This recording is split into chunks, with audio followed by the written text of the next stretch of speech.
കോഴിക്കോട് കോന്നാട് ബീച്ചിൽ വിളക്കുകാലുകളുണ്ട്. എന്നാൽ ഒന്നിൽ പോലും വിളക്കുകൾ തെളിയുന്നില്ല. 15 വർഷങ്ങൾക്ക് മുൻപ് സുനാമി പുനരധിവാസ പദ്ധതിയിൽ ഉൾപ്പെടുത്തിയാണ് വിളക്കുകാലുകൾ സ്ഥാപിച്ചത്. ഏകദേശം 1 കോടി രൂപയിലധികം ചിലവഴിച്ചുകൊണ്ട് സൗന്ദര്യവൽക്കരണത്തിന്റെ ഭാഗമായാണ് 2008 ടൈലുകൾ വിരിക്കുന്നതടക്കമുള്ള പ്രവർത്തനങ്ങൾ കോന്നാട് ബീച്ച് പരിസരത്ത് നടത്തിയത്. 50ലധികം വിളക്കുകാലുകളാണ് തുരുമ്പ് പിടിച്ച അവസ്ഥയിൽ ഇപ്പോൾ നശിച്ചുകൊണ്ടിരിക്കുന്നത്. കോഴിക്കോട് നഗരത്തിലെ 23 ലഹരി മാഫിയ സ്പോട്ടുകളിൽ ഒന്നായിരുന്നു കോന്നാട് ബീച്ച് പ്രദേശം. പ്രദേശത്ത് വെളിച്ചമില്ലാത്തത് സാമൂഹ്യ വിരുദ്ധർക്ക് അനുകൂല സാഹചര്യം സൃഷ്ടിക്കുന്നതായാണ് നാട്ടുകാരുടെ ആരോപണം. ഇവിടുത്തെ താമസക്കാരായ വനിതകൾ കഴിഞ്ഞ ദിവസം സാമൂഹ്യ വിരുദ്ധ പ്രവർത്തനങ്ങൾക്കെതിരെ ചൂരുമായി പരസ്യ പ്രതിഷേധവും സംഘടിപ്പിച്ചിരുന്നു. 15 വർഷക്കാലം പ്രദീപ് കുമാർ MLA ആയി, അതിനുശേഷം 2.5 വർഷക്കാലമായി തോട്ടത്തിൽ രവീന്ദ്രൻ MLA ആണ്. ഇന്ന് വരെ ഈ പ്രദേശത്ത് ഇരുട്ടല്ലാതെ വെളിച്ചം കൊണ്ടുവരാൻ ഇവർക്ക് സാധിച്ചിട്ടില്ല.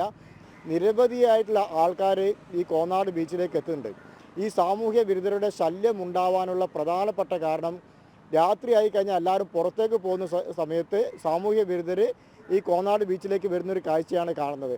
അത് ഇരുട്ടിൻ്റെ മറവിലാണ് ഇവിടെ നടക്കുന്ന എല്ലാ പ്രവർത്തനങ്ങളും നടക്കുന്നത്. നിരവധി തവണ അധികാരികളോട് പരാതി പറഞ്ഞിട്ടും നടപടിയെടുക്കുന്നില്ലെന്നാണ് പ്രദേശവാസികൾ പറയുന്നത്.